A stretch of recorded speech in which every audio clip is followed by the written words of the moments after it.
23절부터 27절까지 우리 합독합니다.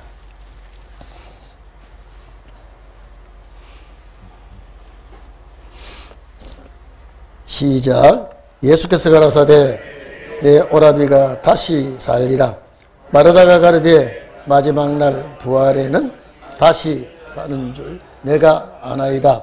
예수께서 가라사대 나는 부활이요 생명이니 나를 믿는 자는 죽어도 살겠고 무릇 살아서 나를 믿는 자는 영원히 죽지 아니하리니 이것을 내가 믿느냐. 가르되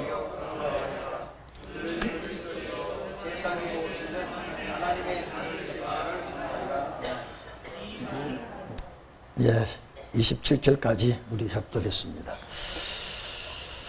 제가 지난번에도 말씀드렸습니다만 이 말씀은 그 당시에 해당되는 말씀이라기보다도 세상 끝날에 신혼의 종들에게 꼭 필요한 말씀인 줄 압니다.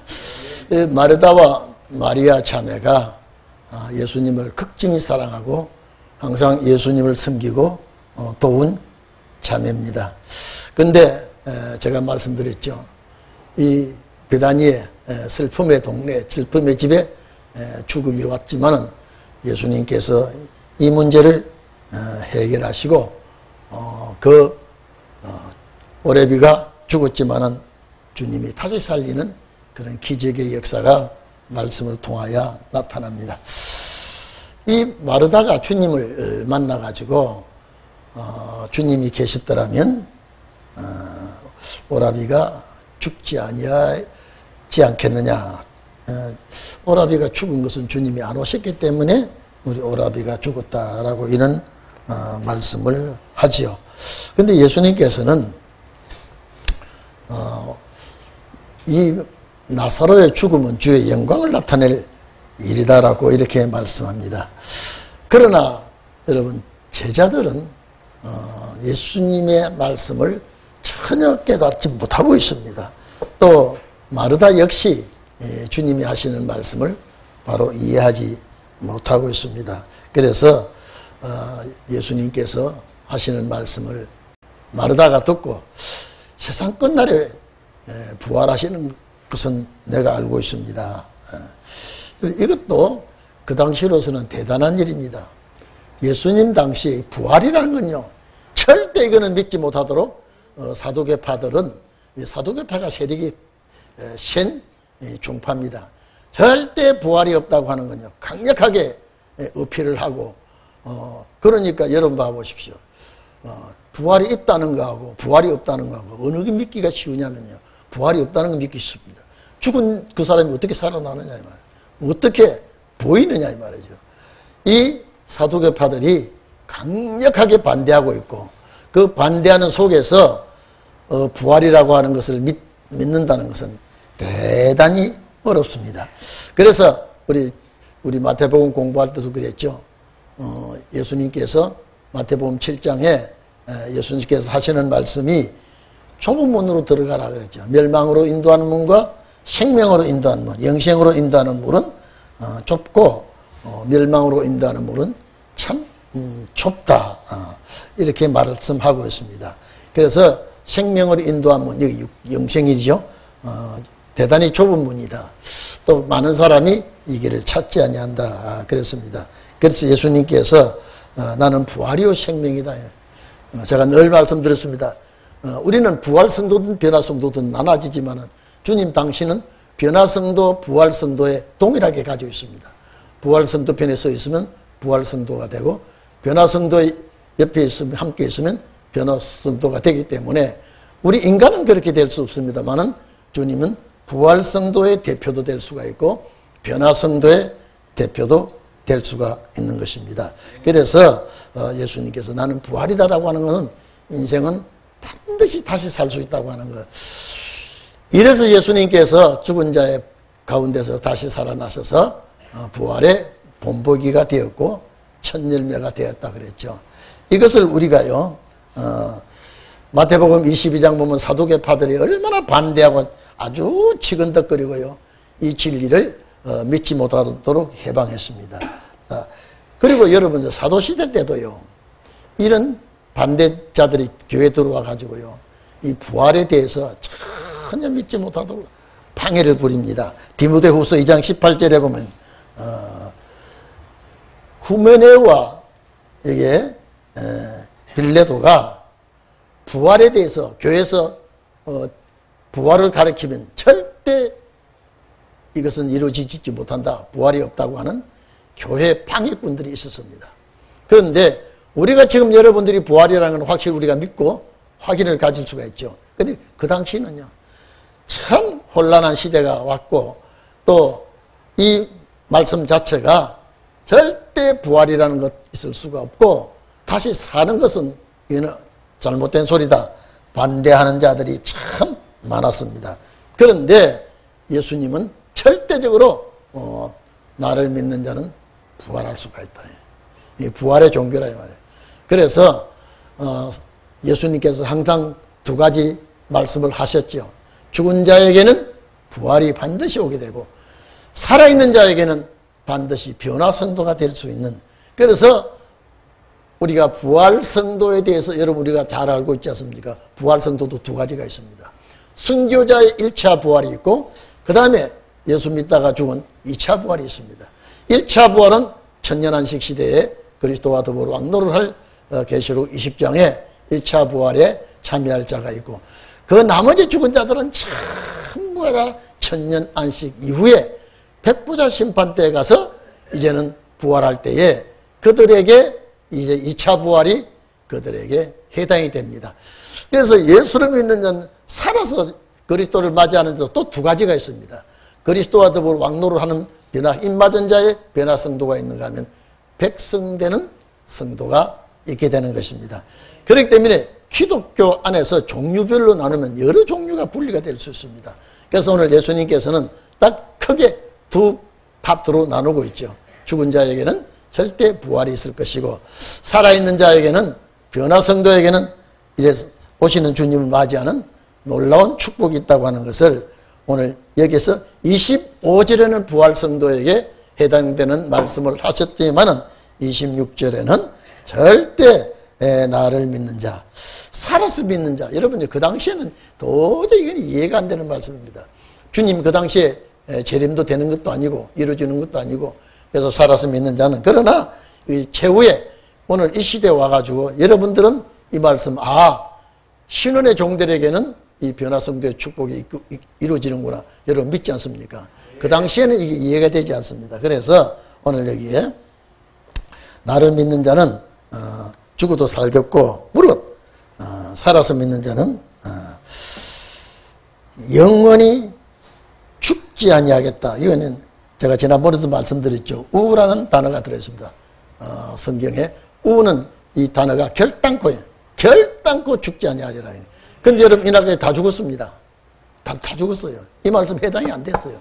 그런데 언제 해당되느냐? 세상 끝날에. 성경은 거의 다 끝날에 해당되는 말씀인데, 끝날에 해당되지만은 이 말씀이 해당되는 종이 있습니다. 다 끝날이라고 다 해당되는 것이 아니라 이 끝날이 올 때에 해당되는 자가 이 구절이 자기 구절이 됩니다. 오늘 여러분 27절, 26절, 25절 이 내용을 보면은 여러분에게는 반드시 26절 구절이 여러분 구절이 되기를 바랍니다. 여러분 구절이 되는 것은 왜냐면요, 결코 영원히 죽지 않냐는, 언제? 마지막 신혼의 역사가 일어날 때는요, 이거는 죽음을 삼키는, 사망을 삼키는 역사가 일어나기 때문에 마지막에 이 말씀이 응하기 때문에, 그 마지막도 다 전체가 이 말씀이 응하는 것이 아니라 해당되는 자, 하나님 앞에 예정을 입은 자가 이 축복이 되는데, 여러분들은 꼭 이 축복에 해당되는 자가 되기를 바랍니다.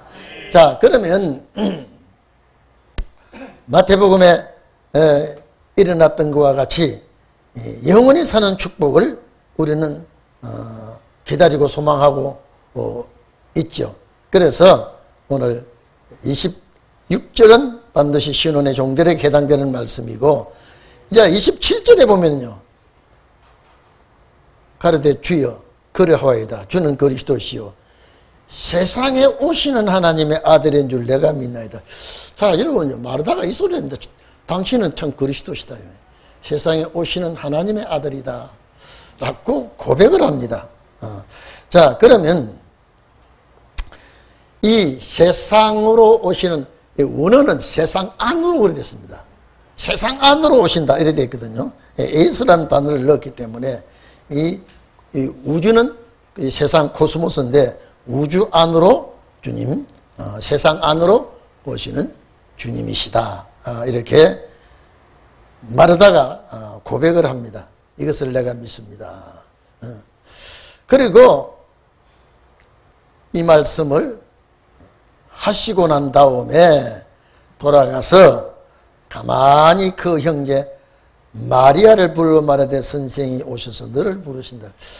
여러분요, 참 예수님도 이 땅에 계시면서 참 여종을 사랑하는 자 중에 사랑하는 자가 마리아인 것 같아요. 마리아는 가장 주님이 사랑하고 또 주님의 곁에서 말씀 듣기를 참 좋아하는 여종이 마리아입니다. 여러분, 전에도 제가 말씀드렸죠. 누가복음 10장 40절 이하에 보면요, 마르다는 예수님을 섬기기 위해서 식사 대접을 하기 위해서 열심히 일을 하고 있고, 마리아는 예수님 턱 밑에 앉아서 말씀 듣기를 아주 좋아했는데, 마르다가 아주 좀 예수님 내 동생 좀 나와서 나를 도와달라고 하라고 하니까 예수님이 거기서 야 마리아야 너 나가서 은혜를 좀 도와라 이러면 마르다가 참 듣기가 좋을 텐데 딱 거절해 주었습니다. 많은 거 필요 없다. 한 가지만 해도 족하다라고 하면서 마리아는 좋은 편을 택했다 그랬습니다. 다시 말해서 말씀 듣는 편에 마리아는 이렇게 택한 자다라고 말씀을 하고 있죠. 그런데 예수께서 마르다도 사랑하지만은 특별히 마리아를 사랑하고 계신다는 것을 여기서 알 수가 있습니다. 너를 부르신다. 마리아에게 마르다가 예수께서 너를 찾는다라고 하니까 마리아가 급히 쫓아와서 이제 마리아에게 주님이 찾는다고 하니까 마리아가 쫓아와서 마르다처럼 마르다가 21절에 뭐라 그랬습니까? 예수님이 여기 계셨더라면 내 오라비가 죽지 아니하였겠나이다 라고 말했는데 마리아도 역시 마찬가지입니다. 마리아도 자, 예수께서 나가면 예수께서 아직 마을로 들어오지 아니하시고 마르다의 맞던 곳에 저희 계시더라. 마리아와 함께 집에 있어 위로하던 유대인들이 그의 급히 일어나 나가는 것을 보고 고가려 무덤에 가는 줄로 생각하고 따라가더니, 자, 지금 여러분 지금 나사로가 죽었기 때문에 이 상갓집에는 많은 사람이 와서 문상을 하고 있습니다. 뭐 그렇겠지 않겠습니까? 문상을 하고 있고 또 많은 사람이 곡을 하고 있고, 이스라엘 그 유대인들은요 사람이 죽으면 반드시 울음꾼을 부릅니다. 돈을 사서 부릅니다. 뭐 가난했던 부유했던 간에 울음꾼을 불러서 곡하게 하고 또 돈을 받고 울어주는 자가 있습니다.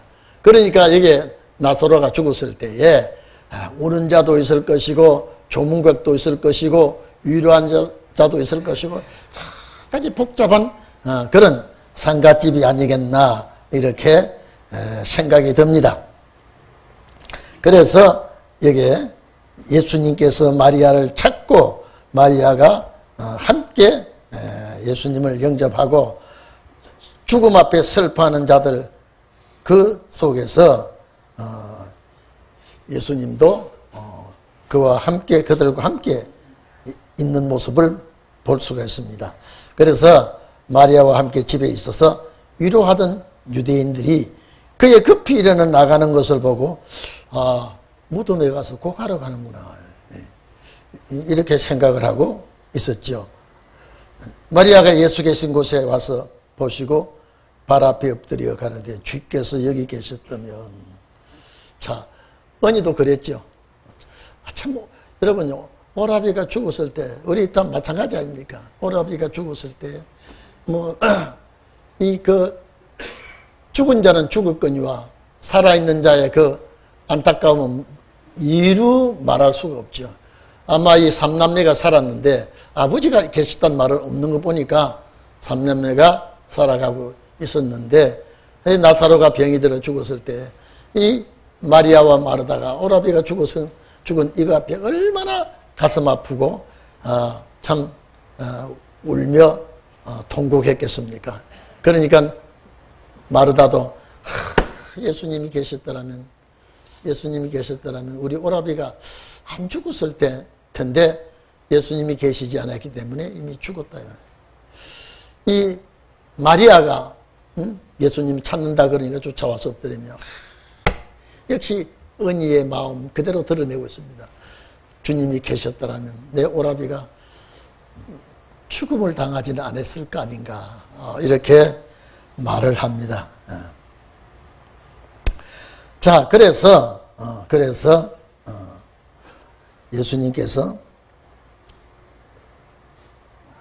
여기 계셨더라면 내 오라비가 죽지 아니하였겠나이다 했죠.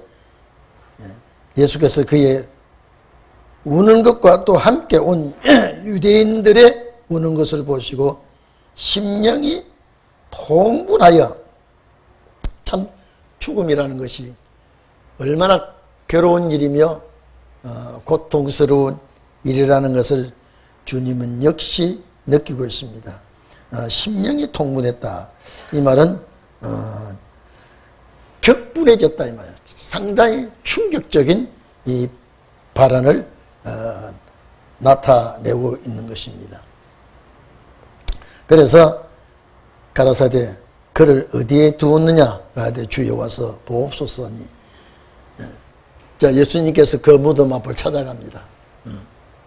우리 오라비가 이 무덤 안에 들어 있습니다. 자, 그러면 여러분 봐보십시오. 지금 상갓집에는 울음판이 벌어지고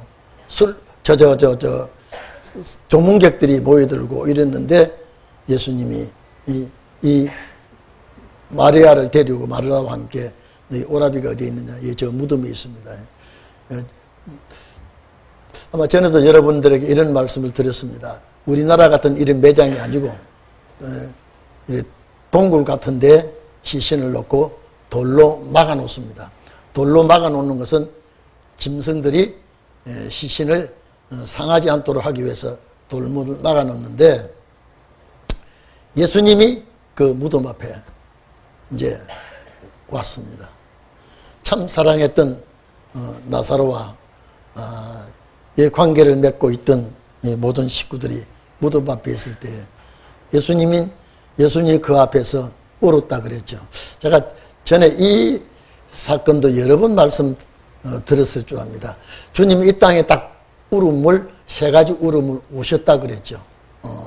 세 가지 울음을 오셨는데 여러분 누가복음 19장 41절 이하에 보면요, 예수님께서 예루살렘아 예루살렘아, 참 이제 이거 얼마 있지 않으면 화려한 예루살렘이 이제 무너지고 이 백성들이 처참하게 피를 흘려야 되는데 이 멸망당할 예루살렘을 놓고 예수님이 울 때에 이 울음은 흐느끼는 울음을 우셨다 그랬죠. 울음 자체가 흐느끼고 웃었고, 여기에 나사로가 죽었을 때는요 그냥 눈물만 이렇게, 그 단어들이 다 다릅니다.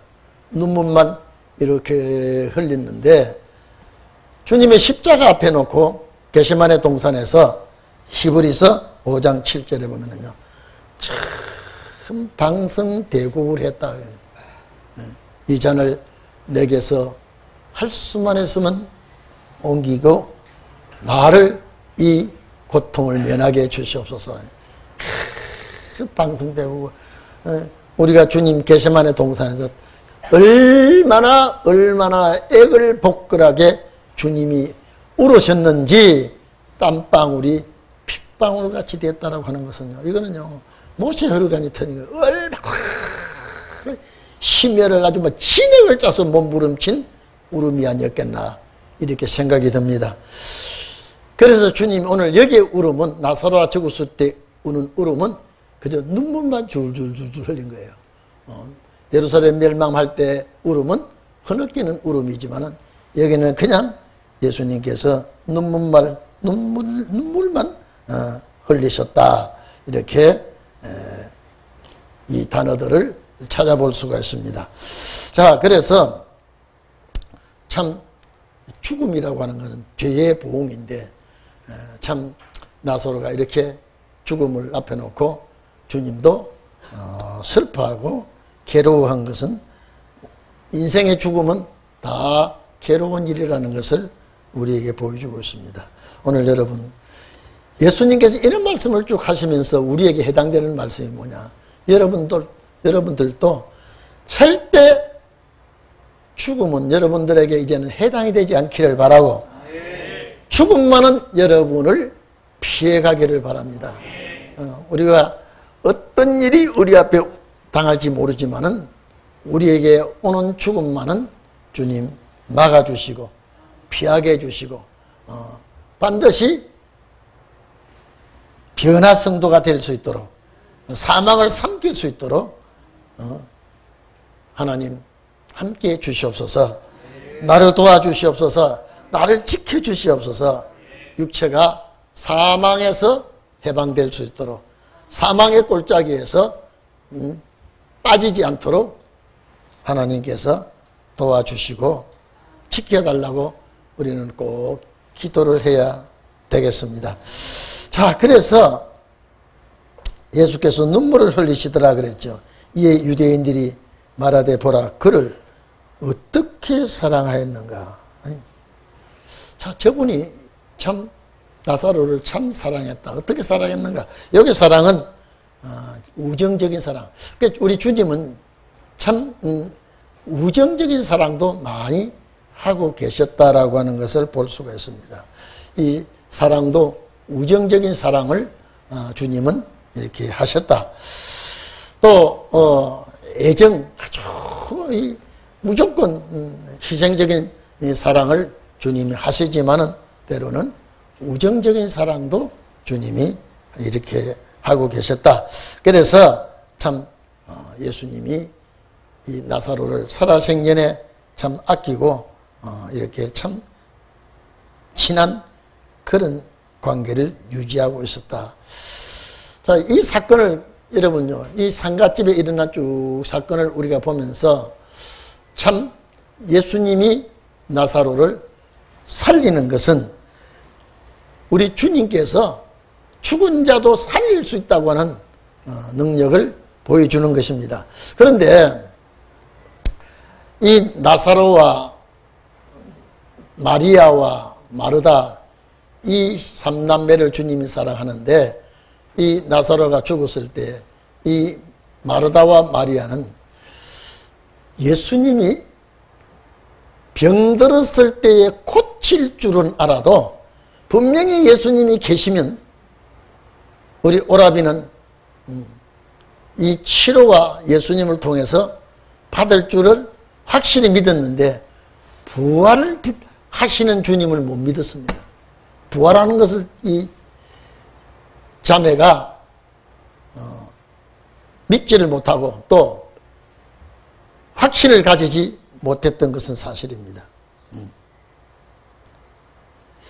그런데 예수님 하는 모습을 보고 이 상가에 와서 조문하는 조문객들 중에 비웃는 사람도 들어있고요. 아이고 저 사람 봐. 요한복음 9장에 보면 소경을 눈을 뜨게 한 그런 능력이 있는 분이 왜 오늘 여기 와서 울고 있느냐 이 말이죠. 언제나 진리편이 있는가 하면은 대적편이 있고요. 비편이 있는가 하면은 어두운 편의 선자들이 꼭 나오게 되는 것입니다. 그렇기 때문에 소경을 눈을 뜨게, 구약시대는 소경의 눈뜨기나 이런 일이 없었거든요. 예수님 때만 이전 일이 있었으니까. 소경의 눈을 뜨게 한 저 양반이 나사로를 살릴 수 없었는가? 이게 비웃는 소리입니다. 예수님 울은 눈물을 보고 참 저 사람 왜 여기 와서 저렇게 울고 있지? 그런 능력이 많으신다면 차라리 살릴 능력은 왜 없는가? 이렇게 빈정되고 이렇게 있습니다. 그래서 37절에 그 중에 어떤 사람 말하는 자가 소경을 요한복음 9장에 나오죠. 소경을 눈을 뜨게 한 이 사람이 그 사람은 죽지 않게 할 수 없었더냐. 능력이 그렇게 많다는 분이, 무서불능하신다는 분이 어째서 여기서는 그는 이적이 없느냐, 살릴 수가 없느냐, 이런 말을 하고 빈정대고 있습니다. 그래서 예수님 그걸 다 보고 아시면서 역시 또 통한이 여기 있다. 이게 통한이 여기 있다라고 하는 단어가 33절에도 이렇게 여기 있는데, 여기 33절 통한이 여기는 것은요, 죽음을 앞에 놓고 막 괴로워할 때에 그 죽음의 사건을 놓고 주님이 통한이 여기 있지만, 오늘 이 구절에 와서 통한이 여긴다는 것은 빈정되는 자들 앞에 참 열분이 나서 하는 말씀이 이 내용입니다. 그래서 자, 분통이 난다면 너희들이 비꼬고 이렇게 비웃음 속에서 주님은 이들을 바라보고 속으로 통분히 여기고 이제 무덤을 이제 앞에 갑니다. 자, 무덤이 굴이라 그랬죠. 돌로 막았거늘 예수께서 가라사대 돌을 옮겨 놓으라. 여러분, 주님은 돌을 옮겨 놓지 않아도 얼마든지 할 수가 있지만은 사람이 하는 일은 사람이 하도록 지시를 내립니다. 그리고 여러분, 이미 죽은 지가 나흘 채가 되는데 냄새가 난다 그랬습니다. 이미 부패했다 이 말이죠. 그런데 예수님이 나사로를 살리리라고는 상상을 하지 못했습니다. 여러분 생각해 보십시오. 싹에 썩어서 냄새가 나고 이런 상황에서 예수님 무덤에 가서 무덤 돌을 옮겨 놓으라고 할 때 살아나리라고는, 이거는 누구도 생각하지 못한 일이거든요. 누구도 생각하지 못한 일이에요. 그런데 여기에 39절에 보면 예수께서 가라사대 돌을 옮겨 놓으라 하시니 그 죽은 자의 누이 마르다가 주여 죽은 지가 나흘이 되었으며 벌써 냄새가 나나이다. 이건 가망이 있다 없다? 예? 가망이 없죠. 죽은 지가 하루나 이틀 되었을 때는 또 모르겠지만은 이미 죽은 지가 나흘째 된다면 이는 이제는 포기할 수밖에 없다. 도저히 안 된다는 거예요. 그래서 마르다가 참 예수님을 오히려 걱정하는 빛으로 죽은 지 나흘째나 됩니다.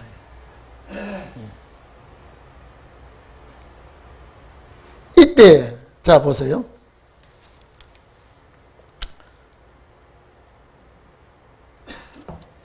돌을 옮겨 놓으니 예수께서 눈을 들어 우러러 보시고 가라사대 아버지여 내 말을 들으신 것을 감사하나이다. 항상 내 말을 들으시는 줄 내가 알았나이다. 그러나 이 말씀 하옵는 것은 둘러선 무리를 위함이니 곧 아버지께서 나를 보내신 것을 저희로 믿게 하려 함이니이다. 자, 기도합니다. 많은 사람들이 여러분 이제 무덤 앞에 이제 집결회가 있어서 돌문을 제쳐놓고 이제 이미 송장은 냄새가 나는 송장 앞에 주님이 하늘을 우러러 아버지께서 나를 이 땅에 보내신 것을 이 백성들을 알게 하시고 믿게 해주시고 하나님께서 도와달라고 하는 이렇게 하나님께 간곡히 기도를 합니다. 참 감사합니다. 항상 내 말을 아버지가 들어주지 않습니까? 자, 이 백성들이 다 나를 이 땅에 보내신 것을 믿게 해주시고 알게 해주시옵소서. 이 말씀을 하신 후에 큰 소리로 뭐 살며시 야 나사로야 나오라 해도 되겠습니다마는 많은 무리들이 다 듣도록 큰 소리로 나사로야 나오너라 이렇게 불렀습니다. 자, 여러분, 나사로야 나오느라 해도 살아나리라고는 아마 생각한 분이 없을 거예요. 그렇죠? 어떻게 살아나겠습니까? 이미 썩은 송장 냄새가 나는데 나사로야 나오느라. 예수님이 나사로를 꼭 집어서 나오라고 소리를 질렀습니다. 그런데 희한하게 여러분 보십시오. 썩은 냄새가 나는 그대로 나온 것이 아니라 성한 몸으로 나왔어요.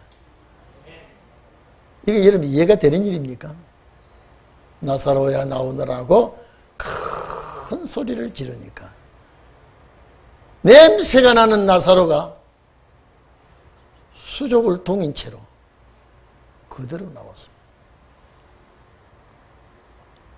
수족을 배로 동인 채로. 아마 우리나라는요, 사람이 죽으면 7매듭을 묶습니다.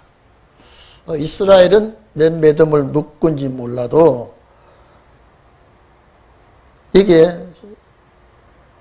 수족을 동인 채로 예수님 앞에 나왔습니다. 아마 이렇게 얼굴을 뒤집어 씌워서 이렇게 묶어진 것 같은데 예수께서 얼굴에 동인 걸 풀어놓으라고 얘기합니다. 자, 풀어놓았더니 냄새도 나지 않고 썩은 부분도 없이 그대로 주님 앞에 나타났습니다. 어떨까요, 여러분요? 예? 이게 지금 나사로와 마리아와 마르다는 구경하는 모든 사람들은 이 무슨 이런 드라마가 어디 있습니까? 예? 이런 일이 있을 수가 있는 일입니까? 그런데 오늘 나사로가 살아서 주님 앞에 왔습니다. 이건 뭐냐? 부활한 나를 믿는 자는 죽어도 산다는 여기서 지금 부활을 증거해 주는 것입니다. 그럼 나사로가 지금까지 살았느냐? 이제 또 죽습니다. 살았으나 그가 죽어서 부활하게 되는 것인데 왜냐? 나를 믿는 자는 이렇게도 된다 이 말이에요. 부활할 수 있다는 거예요. 이래서 살아서 믿는 자는 여러분들이 이제는 영생의 축복을 누려야 되기 때문에 이제는 나사로는 죽었다가 살아났지만은 부활성도입니다. 다시 죽게 됩니다. 그러나 세상 끝날에 주님 맞이하는 자는 영원히 살게 되는 것이 나사로가 냄새나는 나사로가 살은 것보다 더 확실하고 분명한 변화성도의 역사가 우리에게 있게 될 것입니다. 그래서 자, 현장에서 봤죠. 죽은 자 살아난 거 봤죠. 아, 하나님이 예수를 이 땅에 보내셨구나. 믿는 것 잠깐입니다. 그걸 보고 유대인들이 예수를 큰 영을 하고 영접하느냐? 또 그렇지를 못합니다. 결국 주님 오신 목적이 뭐냐 이 말이에요. 환영보담도 십자가를 지시러 왔기 때문에 주님은 보여줄 뿐이지 십자가 상에서 피를 흘려 우리를 구속하는 그런 역사를 주님은 하시게끔 되는 것입니다. 자, 그래서 이 사건을 우리는 보면서 나사로가 살아난 것은 죽은 자의 부활을 증거로 보여주는 것이고 죽은 자가 다시 살아나는 이 과정은 기독교의 최고의 축복입니다. 그런데 그보다 더 큰 축복은 변화성도가 마지막 날에 주 앞에 서는 것입니다.